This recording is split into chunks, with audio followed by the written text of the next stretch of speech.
সুকান্ত ঘোষ আমার সঙ্গে রয়েছেন সরাসরি কোচবিহার থেকে, অধ্যাপক এবং বিশ্লেষক। সুকান্তবাবু, এই যে 16 বা 19 এত শতাংশ মানুষ, এদের মনে কিন্তু তার মানে এই ভয়টা আছে। যে দর্শক প্রশ্ন করেছেন আমরা বাংলা নিরাপদ কিনা, আমার ধারণা তিনি হয়তো এদের মধ্যেই হবেন যে 16 বা 19% মানুষ মনে করছেন পিটিয়ে তদন্ত বন্ধ করতে পারবে তৃণমূল। এটা কিন্তু কোনো একটা মতের জয় বা পরাজয় দেখানোর জন্য নয়। এই জনমত সমীক্ষাগুলোকে তো আমরা বিশ্লেষণ করি, শুধু নির্বাচনের সময় কি বিশ্লেষণ করব? জনমনে যে ভীতির সঞ্চার বা আশার সঞ্চার হয় তার জন্য তো বিশ্লেষণ করা প্রয়োজন। আপনার কি মনে হয়? একদমই অনির্বাণ যে পরিসংখ্যানগুলো কিন্তু জনগণের মতের প্রতিফলন। এবার আমি একটু একটা বিষয় যুক্ত করতে চাই। এই শেখ শাহজাহান, একে তো রবিনহুড উপাধি দেওয়া হয় তার জায়গায়, এবং তাকে ভাই বলে সম্বোধন করা হয়। তার উত্থান কিন্তু 2004 সালে, এবং একজন ট্রেকার চালক, তিনি কিন্তু তখন সিপিএম এর সদস্য ছিলেন। আমাকে আনইন্টারাপ্টেড বলতে দিতে হবে।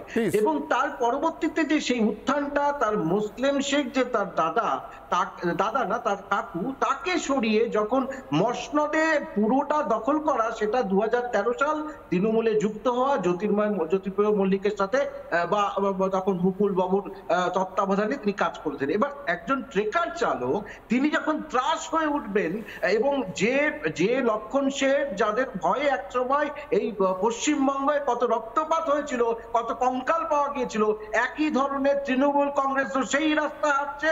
এবং এই যে পেশিবল দ্বারা জনগণের মতকে ভীত সন্ত্রস্ত করে, আরেকটা জায়গা বলবো অনির্বাণ, যেটা সেটা হচ্ছে ইনি কিন্তু রবিনহুড, মানে ইনি সমাজ সেবার আড়ালে এইভাবে যদি জনগণকে, মানে ইডি কে গায়ে হাত পরে তার নেতৃত্বে। এবং আরেকটা বিষয় যেটা সুকান্ত মণ্ডল, তপন মণ্ডল, প্রদীপ মণ্ডল, বিজেপি 3 কর্মীকে শুধু পতাকা লাগানোর জন্য, যেটা ব্লক 2-তে সন্দেশকালীতে যখন তাদের মারা হয়েছিল, তখন এর নেতৃত্বে কিন্তু এই রবিনহুডই ছিল।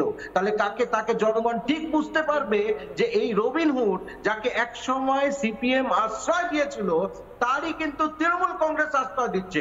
সুতরাং কোনোভাবেই এই জনগণের ভিত্তি যেটা রয়েছে, এতটা ভীত হওয়ার কারণ নেই অনির্বাণ মনে হয়। যেটা চলছে এবার, যেটা ইন্ডিয়া জোট করছে, এদের থেকে কিন্তু অনেক কঠিন একটা বক্তব্য দরকার ছিল, যেটা কিন্তু এই ধরনের শুধুমাত্র রাষ্ট্রপতি শাসন নয়, কিন্তু সেই ধরনের বক্তব্য কিন্তু ইন্ডিয়া জোটের কোন সঙ্গী থেকে আসেনি। এটা কিন্তু ভয়ের কারণ। এক্স্যাক্টলি, আমি এখান থেকেই 10 সেকেন্ড করে সময় দেবো তিনজনকেই। আশুতোষ বাবু,